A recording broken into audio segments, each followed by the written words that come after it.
Après 6 mois de brouille, la colère n'est pas retombée côté congolais. À la Belgique de faire le premier pas. C'est la Belgique qui a commencé à prendre des mesures. Et c'est par la Belgique que le scandale est arrivé.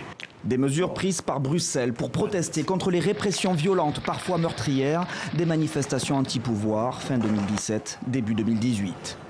Le 10 janvier dernier, la Belgique décidait de ne plus aider directement les autorités congolaises en matière de développement. 25 millions d'euros qui profiteront finalement à des organisations non gouvernementales.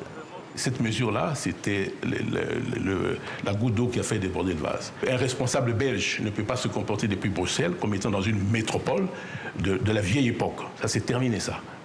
Trop, c'est trop. Les autorités congolaises ordonnaient alors en février la fermeture de la maison de Schengen de Kinshasa, la Belgique y gérait les demandes de visa pour 18 États européens. Une brouille entre un pays et son ancien colonisateur, mais au-delà, une brouille aussi entre la RDC et l'Union européenne, qui en décembre 2016 avait déjà imposé des sanctions contre des dirigeants congolais. Alors aujourd'hui, même si la Belgique faisait le premier pas demandé par le Congo, cela ne suffirait sûrement pas.